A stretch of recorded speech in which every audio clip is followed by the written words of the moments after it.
Le message que je voudrais partager aujourd'hui, ce sera sur le livre d'Exode, chapitre 3, du verset 7 à 10. Je lis le passage d'aujourd'hui. L'Éternel dit, « J'ai vu la souffrance de mon peuple qui est en Égypte, et j'ai entendu les cris que lui font pousser ses oppresseurs, car je connais ses douleurs. Je suis descendu pour le délivrer de la main des Égyptiens, et pour le faire monter de ces pays dans un bon et vaste pays, dans un pays où coule le lait et le miel, dans les lieux qu'habitent les Cananéens, les Héthiens, les Amoréens, les Phérésiens, les Éviens et les Ébusiens. Voici les cris d'Israël sont venus jusqu'à moi, et j'ai vu l'oppression que leur font souffrir les Égyptiens. Maintenant, va, je t'enverrai auprès de Pharaon, et tu feras sortir d'Égypte mon peuple, les enfants d'Israël. » Aujourd'hui, le message que Dieu nous adresse est « Sortez d'Égypte ». Sortez d'Égypte. Le passage de ce jour nous montre que Dieu, pour faire sortir le peuple d'Israël d'Égypte, choisit Moïse et l'envoie en lui donnant une parole. Et dans ce texte, Dieu révèle deux raisons précises pour lesquelles il a décidé de délivrer Israël d'Égypte. La première raison se trouve au verset 7. L'Éternel dit, « J'ai vu la souffrance de mon peuple qui est en Égypte, et j'ai entendu les cris que lui font pousser ses oppresseurs, car je connais ses douleurs. » La première raison est que Dieu a vu clairement la souffrance de son peuple. Il voyait dans quelle situation ils se trouvaient, il entendait leurs cris et il connaissait leur angoisse. En réalité, leur présence en Égypte n'était pas un choix personnel. C'était dans le dessein de Dieu que Joseph s'était établi en Égypte. Et grâce à Joseph, toute la famille de Jacob avait pu échapper à la famine et s'installer en Égypte. C'est là qu'ils ont vécu jour après jour sous la bénédiction que Dieu répandait sur eux, comme nous le voyons en Exode chapitre 1 verset 7. Les enfants d'Israël furent féconds et multiplièrent. Ils s'accrurent et devinrent de plus en plus puissants et le pays en fut rempli. En d'autres termes, ils ont passé du statut d'une seule famille à celui d'un peuple en train de devenir une nation grâce à la bénédiction de Dieu. Mais à ce moment-là, le roi d'Égypte, voyant cette multiplication et cette force croissante, craignant le peuple d'Israël et commence à les opprimer pour freiner leur croissance. Le verset 11 du chapitre 1 en témoigne. Et l'on établit sur lui des chefs de corvée afin de l'accabler de travaux pénibles. C'est ainsi qu'il bâtit les villes de Pithom et de Ramsès pour servir de magasin à Pharaon. Les fouilles archéologiques concernant Pithom et Ramsès permettent de mieux comprendre l'intention du roi. Car Pithom était situé tout à l'est de la région de Goshen, où vivait Israël, et Ramsès tout à l'est. Ainsi, Pharaon voulait disperser complètement les Israélites pour limiter leur expansion et leur force. Mais même Pharaon ne pouvait pas empêcher le plan de Dieu. Même s'il était le roi d'Égypte, il ne pouvait pas empêcher le plan de Dieu. Le verset 12 le dit clairement. Mais plus on l'accablait, plus il multipliait et s'accroissait, et l'on prit en aversion les enfants d'Israël. Une fois que Dieu a décidé de bénir son peuple pour qu'il prospère, aucune politique humaine ne pouvait arrêter son œuvre. Alors, Pharaon a intensifié encore davantage l'oppression. C'est ce qu'on peut lire au verset 14. Ils leur rendirent la vie amère par des rudes travaux en argile et en briques, et par tous les ouvrages des champs, et c'était avec cruauté qu'il leur imposait toutes ces charges. Mais même en ajoutant aux Israélites plus de fardeaux et d'épuisement physique, Pharaon ne pouvait contrecarrer la volonté de Dieu. Pharaon ordonne même de tuer tous les garçons nouveau-nés, mais Dieu agit à travers les sages-femmes pour les épargner. Ainsi, malgré l'oppression, Dieu leur a fait grâce et les a protégés. Mais le problème, c'est que cette souffrance a duré de longues années. Pourtant, cette souffrance est devenue en réalité une bénédiction, car elle les a poussés à crier à Dieu. C'est ce qu'on peut lire dans Exode chapitre 2, verset 23. Longtemps après, le roi d'Égypte mourut, et les enfants d'Israël gémissaient encore sur la servitude et poussaient des cris. Ces cris qui leur arrachaient la servitude montèrent jusqu'à Dieu. Jusqu'à là, leur vie en Égypte pouvait paraître paisible. Tout allait bien, sans épreuve ni persécution. Leur quotidien semblait être une bénédiction. Ils avaient même probablement oublié les promesses que Dieu avait faites à leur père Abraham, Isaac et Jacob. Ils n'avaient pas de raison de crier à Dieu, parce que tout allait bien, jusqu'à ce que soudain les épreuves surviennent et se prolongent. Alors, ils se sont tournés enfin vers lui.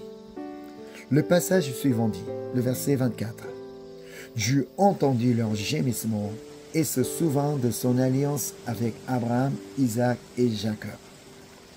On pourrait croire que Dieu avait oublié son alliance et qu'il s'en souvient soudainement. Mais non, ce n'est pas possible. Dieu n'oublie jamais, jamais ses promesses. Nous pouvons oublier, mais lui jamais. Ce moment marque donc la décision divine d'accomplir ce qu'il avait toujours gardé en mémoire. Et cela s'est déclenché quand le peuple a commencé à crier vers lui.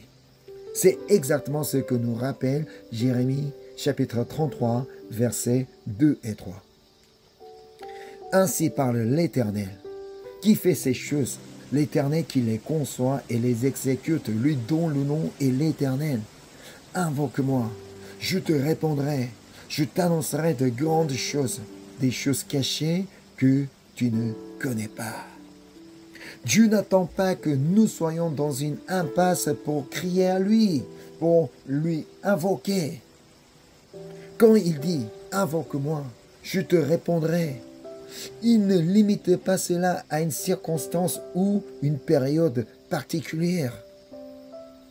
À tout moment, partout, si nous crions à lui, il promet d'entendre, de répondre et de révéler des choses grandes et cachées. Ainsi, si vous voulez que ces promesses s'accomplissent dans votre vie, élevez votre voix dans la prière. Invoquez Dieu. Bien sûr, il existe d'autres manières de prier, peut-être d'une manière tranquille, sans parler, mais seul celui qui est profondément désespéré crie réellement. Celui qui est inondé, celui qui est tombé dans l'eau, est-ce qu'il ne va pas crier pour se sauver, pour demander Dieu de l'aide? C'est pareil. Ainsi, si vous voulez que ces promesses s'accomplissent dans votre vie, élevez, invoquez-le. Peut-être que Dieu permet nos souffrances pour nous donner cette occasion de crier à lui. Si nous considérons l'Égypte comme notre lieu de vie permanent, là où on devrait vivre éternellement, il permet les épreuves afin de nous pousser à l'invoquer et ainsi à sortir d'Égypte. Mais le but de Dieu n'était pas seulement que son peuple sorte d'Égypte. La délivrance en elle-même n'était pas la finalité. Ce n'était pas la seule raison. C'est pourquoi la deuxième raison, en Exode chapitre 3, verset 8, nous l'explique. Je suis descendu pour le délivrer de la main des Égyptiens et pour le faire monter de ces pays dans un bon et vaste pays, dans un pays où coule le lait et le miel, dans les lieux qu'habitent les Cananéens, les Hétiens, les Amoréens, les Phérésiens, les Éviens et les Ébusiens. Donc, la première raison, il a entendu les cris de son peuple.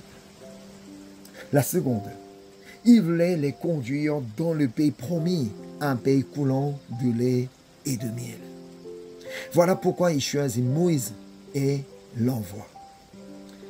À travers Moïse, Dieu a frappé l'Égypte de 10 plaies et ainsi Israël sort d'Égypte pour marcher vers Canaan. Mais tristement, Israël a regretté souvent l'Égypte. Dieu leur avait pourtant montré sa puissance.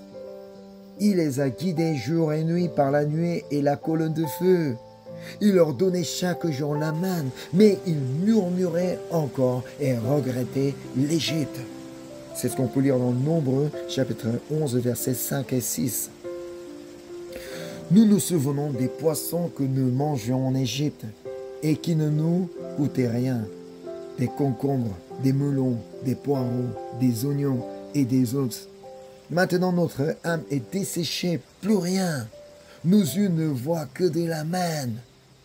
C'est vrai, ils n'avaient plus cette variété de nourriture. Mais en Égypte, même avec des mets variés, ils vivaient dans l'angoisse et sans aucun avenir. Ils vivaient dans la souffrance. Ils criaient. Et pourtant, malgré tout ce que Dieu a fait, ils ont regretté ce lieu de souffrance. Alors, pourquoi les 10 plaies? C'était pour leur montrer, oui, je sais que vous souffrez en Égypte, mais quand vous criez à moi, je suis le Dieu qui délivre et qui accomplit son alliance. Et par chaque plaie, Dieu leur a montré qu'il est le maître absolu. L'eau changeait en sang. Il a montré qu'il est le maître de l'eau, indispensable à l'homme. Avec les grenouilles, il a montré qu'il domine même les reptiles. Les poussières changeaient en poux. Il a montré qu'il règne jusque sur la poussière. Les mouches, il a montré qu'il distingue et protège son peuple. Avec la peste du bétail, il a montré qu'il est maître sur les animaux et les maladies. Avec les ulcères, il a montré qu'il domine les malades humaines. Avec la grêle, il a montré qu'il commande aux phénomènes climatiques. Avec les sauterelles, il a montré qu'il contrôle même ce qui reste aux hommes. Avec les ténèbres, il a montré qu'il règne sur le jour et la nuit. Et encore, avec la mort des premiers-nés, il a montré qu'il est le maître de la vie et de la mort. À cela s'ajoute le miracle de la mer Rouge pour lui montrer sa puissance infinie. Mais malgré tout ça, certains regrettaient encore l'Égypte. Frères et sœurs, puissions-nous ne pas être de ceux qui regrettent l'Égypte? Que personne ici ne regrette la vie d'avant Christ. Oh, mais avant de croire en Jésus, c'était mieux. Mais qu'est-ce qui a changé depuis que j'ai cru en Jésus? Ma vie avant Christ était beaucoup mieux. Est-ce que certains d'entre vous ne disent pas ça? Oui, suivre Jésus n'est pas facile. Parfois, c'est comme traverser un désert. Dans ce chemin, certaines choses d'Égypte manquent. Mais il y a aussi ce qu'Égypte ne pourra jamais offrir. Qu'est-ce qu'il y a sur ce chemin? La nuée et la colonne de feu qui ne nous quittent jamais. La protection de Dieu contre les serpents et les scorpions du désert. l'eau jaillissant du rocher. Il y a aussi la manne quotidienne. Mais demandons-nous, nos pensées demeurent-elles en Égypte? Sommes-nous encore prisonniers de nos blessures passées? Alors que Dieu, par Jésus-Christ, nous a délivrés, pourquoi rester liés à l'Égypte? Aujourd'hui, Jésus nous parle encore. Matthieu chapitre 11, verset 28. Venez à moi, vous tous ceux qui êtes fatigués et chargés, et je vous donnerai du repos. Aujourd'hui encore, si nous suivons le Seigneur, notre bon berger qui nous conduit, et que nous venons à lui, il vous porter à notre place nos lourds fardeaux et nous accorder du repos. Mais le problème, c'est que nous cherchons sans cesse à retourner en Égypte. C'est pourquoi le Seigneur nous parle aujourd'hui. Sors maintenant d'Égypte. Ne reste pas là. Sors d'Égypte. Sors de ton passé. Sors de tes blessures anciennes. Sors de ton cœur rempli de haine. Sors de ta tristesse. Sors de tes habitudes de péché à répétition. Mais pouvons-nous sortir d'Égypte par nos propres forces, simplement parce que nous le voulons? Nous savons que c'est impossible. Pourquoi, à votre avis? Le peuple d'Israël criait-il à Dieu au milieu de sa souffrance? C'est parce qu'ils ne pouvaient pas sortir d'Égypte par eux-mêmes. S'ils avaient pu s'en libérer seuls, ils n'auraient pas eu besoin de rester là à crier désespérément. Mais comme cela leur était impossible, ils ont crié à Dieu. Et Dieu leur a envoyé Moïse pour les faire sortir d'Égypte. De la même manière, nous ne pouvons pas sortir par nous-mêmes de nos blessures passées. Nous ne pouvons pas par nous-mêmes échapper à nos douleurs intérieures. Et nous ne pouvons pas non plus, par nos propres forces, nous libérer du péché. C'est pourquoi Dieu a envoyé Jésus-Christ dans ce monde semblable à l'Égypte, afin que nous puissions en sortir par lui. Alors, comment pouvons-nous sortir de notre Égypte? La réponse se trouve dans l'Évangile de Jean, chapitre 3, verset 16. Car Dieu a tant aimé le monde qu'il a donné son Fils unique, afin que quiconque croit en lui ne périsse point, mais qu'il ait la vie éternelle. Amen. Ainsi, en croyant en Jésus-Christ et en le suivant simplement, nous pouvons sortir de l'Égypte où nous étions condamnés à périr. Mais l'important, c'est de suivre continuellement et jusqu'au bout. Bien sûr, le peuple d'Israël est bien sorti d'Égypte en suivant Moïse. Ils ont suivi la colonne de nuée et la colonne de feu. Cependant, durant ces 40 années passées dans le désert, s'ils étaient retournés en Égypte, sous prétexte que la manière dont Dieu les conduisait ne correspondait pas à leurs pensées ou ne leur plaisait pas, ils n'auraient jamais pu entrer dans la terre promise de Canaan. Il en est de même pour nous. Si nous ne suivons pas le Seigneur jusqu'au jour où nous entrerons dans son royaume, comment pourrions-nous y accéder? Dire que nous croyons en Jésus, tout en refusant de suivre la colonne de nuée et la colonne de feu, comment pourrions-nous alors entrer dans la terre de Canaan? Comme je l'ai déjà dit, la colonne de nuée était le symbole de la présence de Dieu. Elle reposait là où se trouvait l'arche de l'Éternel, au-dessus du tabernacle de l'Éternel. Autrement dit, si nous ne sommes pas présents là où se trouve la parole de Dieu et l'adoration, nous ne pouvons pas suivre le Seigneur. Sans lire la parole, sans venir au lieu de culte, il nous est impossible de suivre le Seigneur. De plus, si nous ne recevons pas la direction et l'aide du Saint-Esprit, qui est descendu sur nous comme le feu, nous ne pouvons pas suivre le Seigneur. En ignorant la voix du Seigneur qui demeure en nous et qui nous rappelle sa parole, nous ne pouvons en aucun cas le suivre. Ainsi, si nous ne vivons pas une vie d'adorateur, si nous ne lisons pas la parole, si nous ne prions pas et ne sommes pas remplis du Saint-Esprit, nous devons absolument nous souvenir que nous pouvons à tout moment retourner en Égypte. Dans Jean chapitre 6, verset 66, il est écrit une parole des plus étonnantes. Dès ce moment, plusieurs de ses disciples se retirèrent et ils n'allaient plus avec lui. Qui se sont retirés et qui n'allaient plus avec Jésus? Plusieurs des disciples de Jésus, non pas des gens de la foule, non pas des gens qui suivaient comme ça, non, plusieurs des disciples de Jésus. Même des disciples qui avaient vu Jésus de leurs propres yeux, entendu sa voix en direct. Ceux qui ont observé ces miracles, ces guérisons, ils l'ont abandonné. Ce sont ces disciples qui l'ont abandonné. Alors, et nous?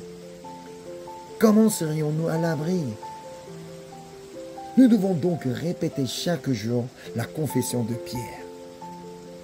Voyons les disciples le quitter. Jésus a posé la question à ses 12 disciples. Voulez-vous aussi aller? C'est là que Pierre a répondu. Jean chapitre 6, verset 68. Simon-Pierre lui répondit, « Seigneur, à qui irons-nous? Tu as les paroles de la vie éternelle.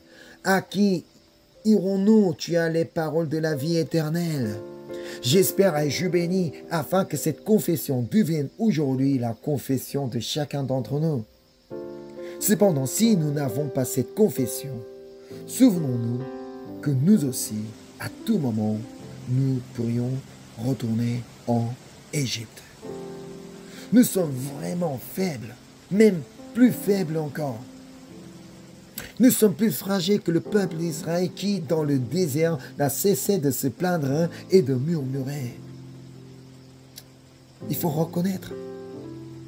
Et pourtant, malgré leurs plaintes, ils ont finalement suivi jusqu'au bout la colonne de nuée et la colonne de feu. Parfois, la nuée s'arrêtait seulement pour un court instant et parfois elle restait immobile longtemps. Cela signifie qu'il fallait parfois dresser la tente pour peu de temps, puis la démonter aussitôt pour repartir, et d'autres fois, il fallait rester longtemps dans un même endroit. Mais ce qui est important, c'est qu'ils ont obéi de cette manière. Enfin, en regardant l'attitude du peuple d'Israël, telles qu'elles sont décrites dans Nombre chapitre 9, j'espère que nous prenions la décision de vivre de la même façon. Nombre chapitre 9, versets 21 et 22. Si la nuée s'arrêtait du soir au matin et s'élevait le matin, ils partaient. Si la nuée s'élevait après un jour et une nuit, ils partaient. Si la nuée s'arrêtait sur le tabernacle 2 jours, ou un mois, ou une année, les enfants d'Israël restaient campés et ne partaient point. Et quand ils s'élevaient, ils partaient. Ils ont parfaitement suivi. Comme le peuple d'Israël, même si nous ne comprenons pas tout, j'espère et je bénis que vous et moi puissions suivre jusqu'au bout la parole de Dieu. L'Égypte continuera à nous appeler. Reviens ici. Où tu vas? C'est là que tu dois vivre. Reviens ici. Mais faites tout votre possible en lisant la parole de Dieu et en priant afin de mener une vie d'adoration pour ne pas y retourner. Et si jamais vous découvrez que vous êtes retourné vers l'Égypte, que vous êtes retourné vers la tristesse, vers la désespérance, alors à cet endroit même, ne y restez pas. Criez de nouveau dans la prière.